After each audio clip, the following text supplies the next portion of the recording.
How far should Christians go in developing joint efforts to fight abortion? And can the enemy of my enemy be my friend?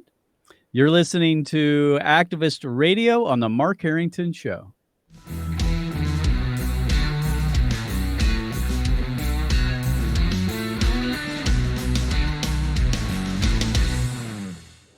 Mark Harrington Show is brought to you by Created Equal, and you can donate to our organization by going to createdequal.org. So today on the program, we're going to be talking about the issue of the sexual revolutionaries and how they're canceling pro-life activists, and also whether we should be forming alliances with those who oppose us.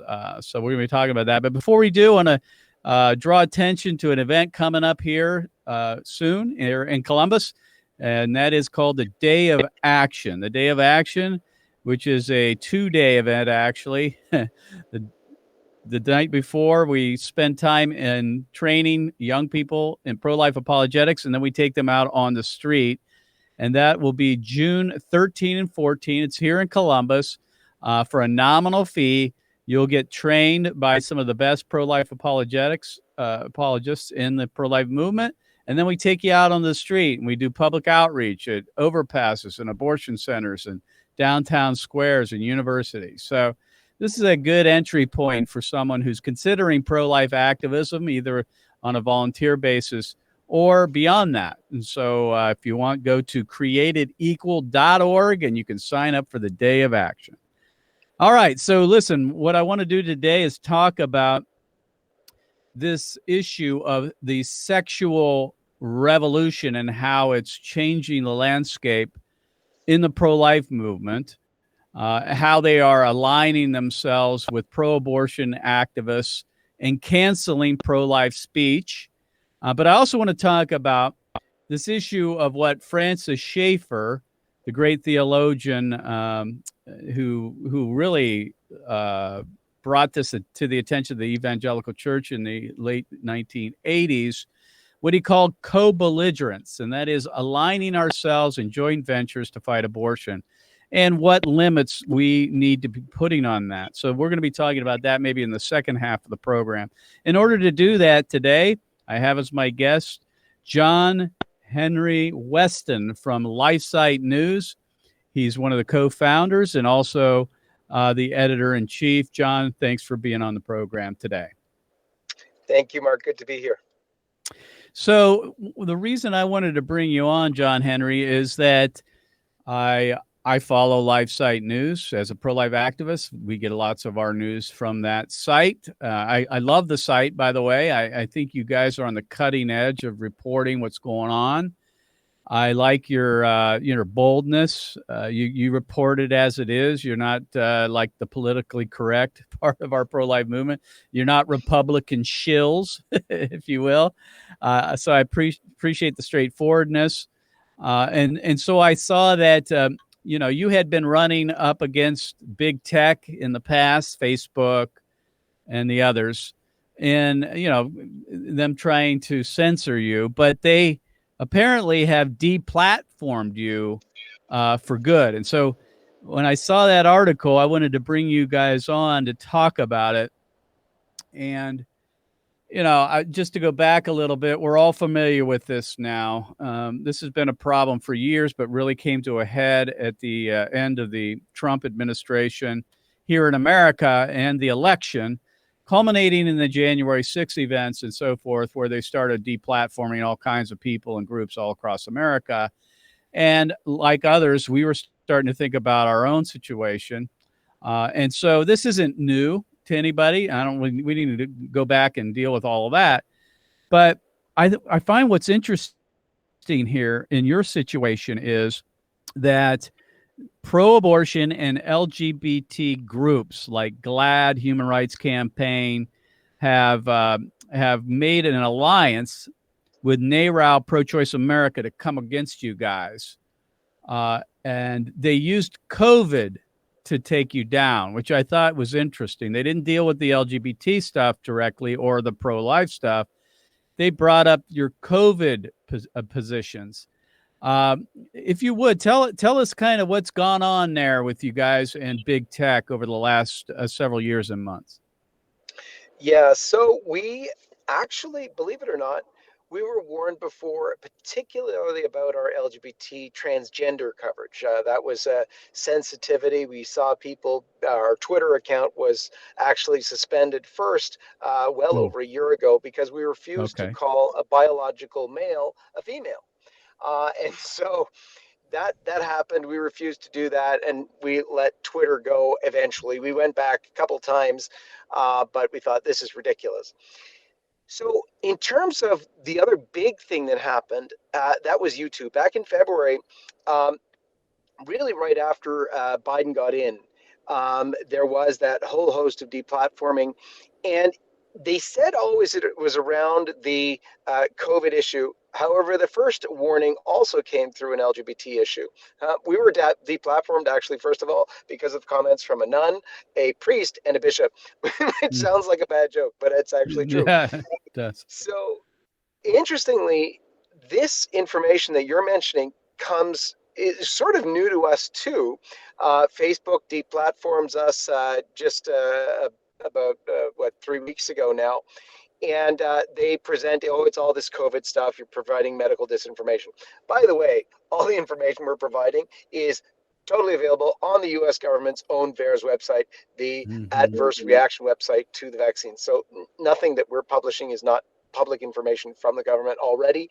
And we're quoting from experts in the field, doctors, virologists, epidemiologists, microbiologists. So, I mean, yeah, okay. The medical expert at Facebook and Google are saying no, you can't do Right. this. Well, it doesn't Nonetheless, fit the narrative. As you know, it doesn't fit their narrative. absolutely. So the interesting part, though, is the little brag fest that NARAL does with GLAD, Hmm. Human Rights Campaign, and Hmm. the media research.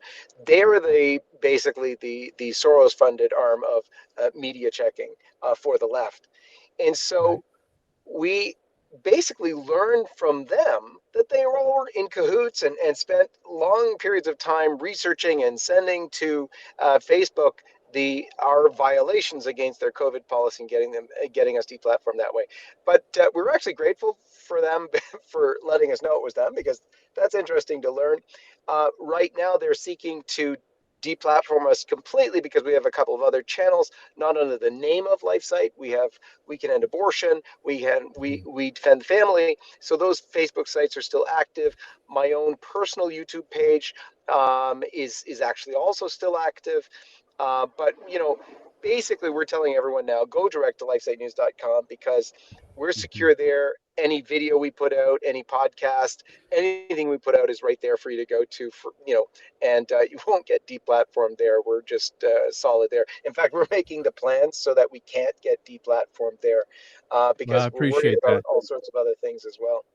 So let me ask you this: as a pro-life activist, and LifeSite was founded as a pro-life site, obviously, and that is the primary mission of LifeSite. Why do you feel it's necessary to also speak out on COVID, for an example, or the LGBT revolution? Because a lot of pro-lifers will say, listen, we're going to stay on subject, we're going to stay on topic.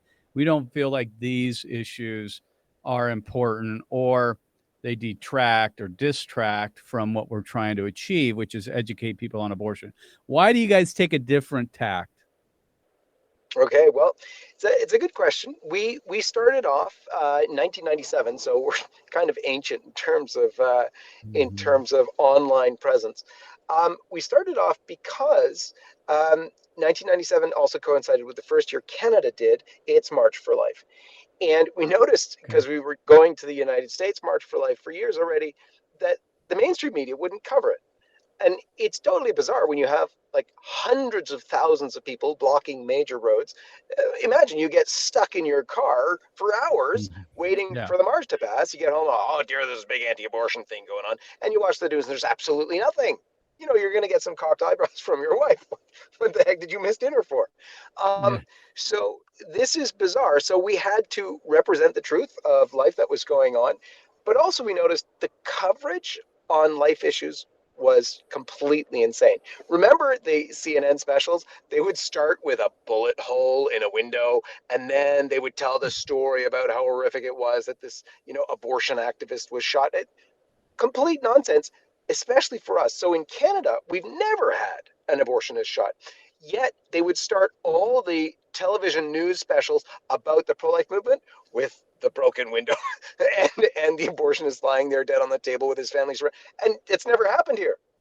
So complete fabrication, and yet that's their MO. So we had to not only tell the story of what's happening in pro-life circles, also like provide the truth of what's happening, because it's so misrepresented, it's not even funny. And So, but why LGBT and why COVID? I mean, right. those, especially So COVID, because they're using that as the pretext to take you guys down. I mean, to deplatform you. absolutely. Well, let me talk first about COVID and then get to the LGBT issue. So COVID is actually intimately tied to the pro-life issue, Agreed. because the very solution that everyone's looking for, and that they're pushing, and that they're actually going to be pushing in a way that is mandated, is the vaccines. And the So-called vaccines vaccine, which are they so aren't actually a exactly, vaccine. they're It's not. a shot. Broadly speaking, they're operating systems. Moderna calls it an operating system. Right. So anyway, That's what very it is. interesting stuff. But what's interesting about it is they're made on the backs of aborted babies. So That's right. these vaccines can't be developed and weren't developed without the use of aborted fetal cell lines. Now, That's with right. certain vaccines, you have actually DNA remnants of the aborted babies in the vaccine themselves. That's not true of the mRNA vaccines. So the Pfizer Moderna vaccine, we don't have that. But at various stages of its development, they used the aborted fetal cell lines for testing. Now, they Yeah. make the argument that this should be used and whatever else. Pro-lifers don't care. This is absolutely horrendous to try and sort of profit off the bodies of killed and murdered babies. And So I mean, that's obviously the COVID vaccine, as you say, I mean, really is just a shot, but the COVID vaccine is an issue for pro-life advocates. It should be. Unfortunately, it hasn't been a whole lot. I don't think there's been enough discussion about it. I think I see pro-life activists and leaders even taking the shot. I mean, it's like, what's going on here? We need a robust discussion. You guys were willing to go there, which I appreciated. Lots aren't, and they use that as a pretext to yeah. take you And down. what's totally unbelievable is, even from, and I hate to say it, from pro-life activists, some of my friends and brothers in arms, they have taken issue with our coverage on this. They have called us fake news on this. Hmm. But Wow. go look at what we've done. I mean, the videos we put out, the interviews we did, Right. are with the top doctors in this. We talked to Professor Yeadon, who I think most people know is a former VP of Pfizer. That article alone has nearly over 4 million views right now. We have, I did an amazing interview with a microbiologist, Pamela Acker, who gave us really the details on how these aborted fetal cell lines were created. The number of babies that were killed, because everybody says, oh, it was one or two babies and that's all it is. Yeah, it was decades That's ago. all absolutely baloney. Right. So, and Well, there's, so John Henry, I get it. I think that I understand. For me, I think it's a worthy debate to have, and I'm glad you guys were doing that and are doing that. And I think it's irrefutable that your stuff is factual. You say it's taken for the government. I appreciate that. I want to switch gears to the LGBT because I'm concerned. I have been for a very long time that the pro-life movement has been making alliances with LGBT groups and activists because they want the big tent. They think that this, politically speaking, strategically, it's better that we lock arms with whoever we can. If they're anti-abortion, doesn't really matter what they believe elsewise. Anything else goes. And I, for one, think that's a recipe for disaster tactically, but also it's immoral. I don't think as Christians we can do that. There are lines we have to draw in whom we are willing to make these strategic joint ventures. You guys take on the LGBT revolutionaries, and I very much appreciate that. And because of that, you get a lot of blowback I'd like to talk about, again, unlike COVID, where there's a direct relationship to the unborn, and we can draw that out. Why do you guys take on the LGBT revolutionaries when you're just a pro-life group? Why don't you do like most of the pro-life movement says and just get along with these folks and welcome them in and work with them? Yeah. Well, there's so many reasons for that. But first and foremost, we're actually Christian. First and foremost, That's we right. put God above all else. And so we are willing to die for him and for his truth. And that includes the truth on his creation of man as male and female and his union of one man and one woman in the sacrament of marriage. So that's from a fundamental point of view. But strategically, look at what happens when you pretend to have a big tent with people who totally fundamentally disagree with you on the fundamentals that you care about. Look at the Republican Party. Rhinos destroy the party. Falling apart. Sorry, but they do. And if you want it even from another perspective, look at the other side. They're all the same people. They're all That's the right. same people. It's rent a mob from the NARAL to the LGBT pushing to the transgender. They're all the same folks. Sorry, guys. They're the same. And they support one another big time. So there is no separation on their end. Our end, just like actually most conservatives, we try this big tent thing. We member of parliament on our end, and on your end, a congressman will get into power, and he'll actually leave in the former office staff because he thinks, oh well, we can all work together anyways. It's all nonsense. Mm. They're mortal enemies on the other side, and they're willing to do whatever, and yet we're not savvy enough to pick that up. That's so sad. Our Lord told us Well, to I think be. we're so very short-sighted. We think about, well, we need them in order to win, and it really is undermining the message altogether. And you guys are I guess I think the best example of how they're out to destroy you. I mean, these LGBT groups, they're not pro-life LGBT, so to speak, but they're dedicated to taking you down. I think there is something called co-belligerency. I believe in that. I think Francis Schaeffer wrote about that and others. I mean, Jesus talks about that whoever is not against you is for you. There are ways we need to work with people in a short-term basis on one specific, possibly political issue in order to bring about some kind of social change. But long-term alliances with those who might, I might share the podium with someone who's LGBT and against abortion, but that doesn't mean I have to work hand in glove with them. And I think that's where we err. Your thoughts? Well, definitely. This issue, particularly the LGBT issue, also impinges with all of pro life thought anyway. Apart Hmm. from all the things Agreed. we already mentioned, the family is the basis of pro life. And Hmm. there is That's no right. way to defend the life of the child because the life of the child is connected to the life of the family. You are harming and abusing That's right. children if you bring them up in an atmosphere that has no father, no mother. There's a tragic incident when it happens, but we don't base what we want to do on tragedy. We try and offer the best to children. We, Right. you don't want to fulfill the claim of the other side that pro-lifers, all you care about is the baby in the womb. When the baby's born, you don't give a damn. First of all, that's a lie. But Right.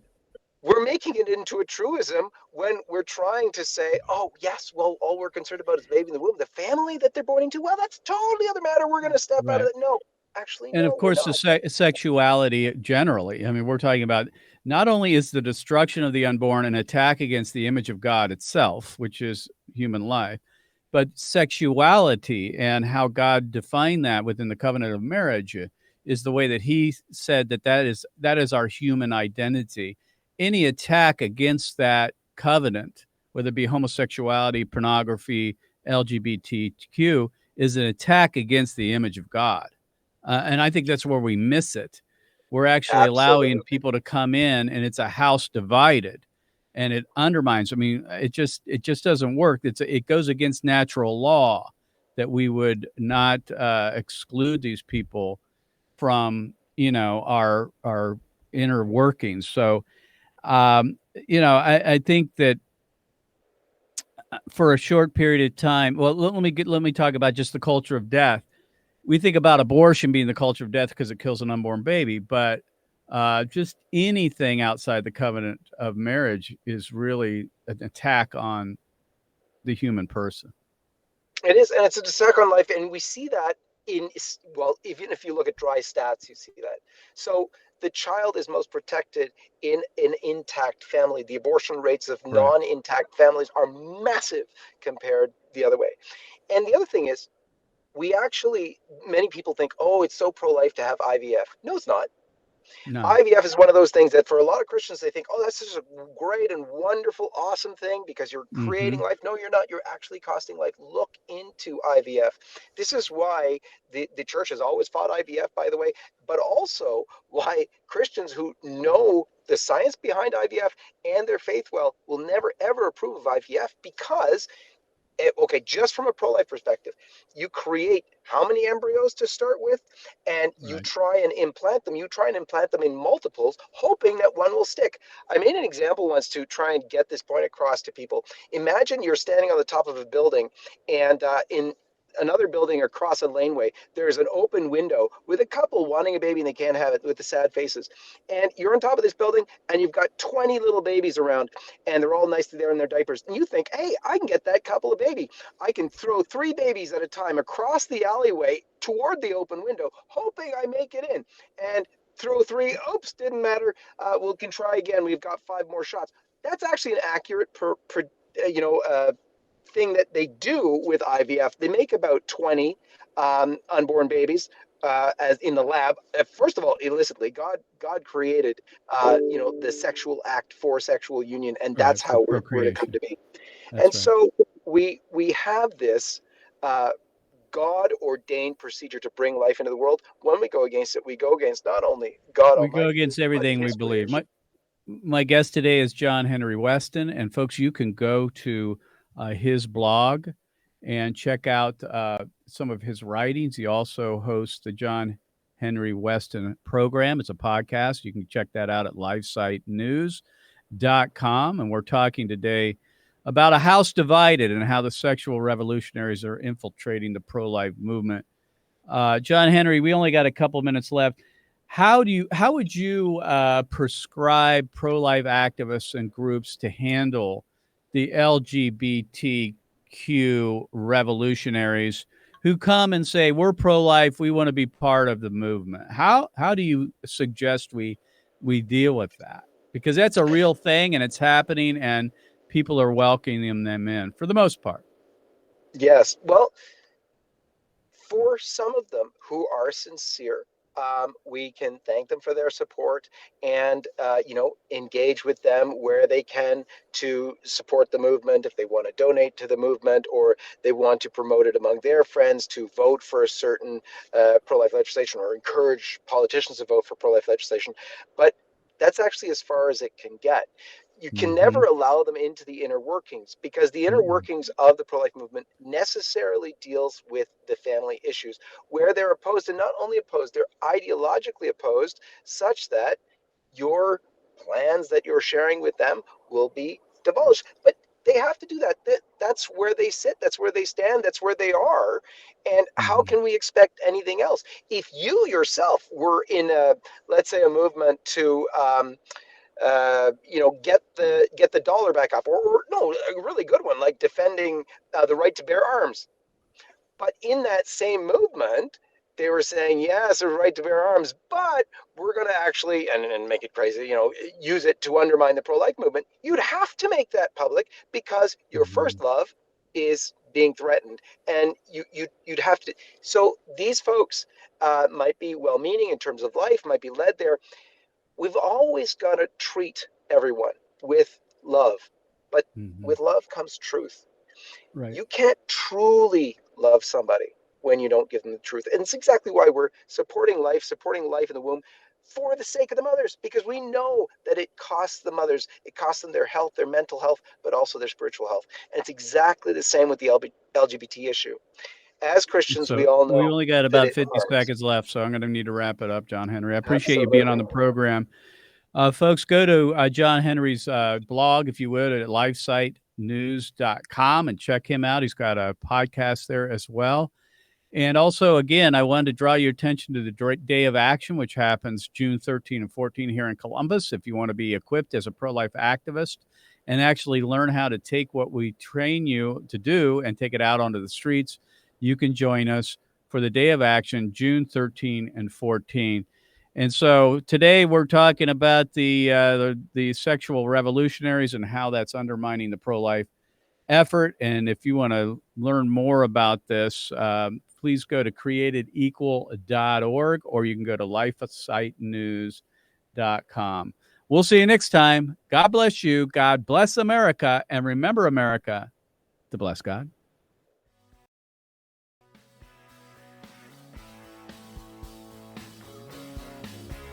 You've been listening to Mark Harrington, your radio activist. For more information on how to make a difference for the cause of life, liberty, and justice, go to createdequal.org. To follow Mark, go to markharringtonshow.com. Be sure to tune in next time for your marching orders in the culture war.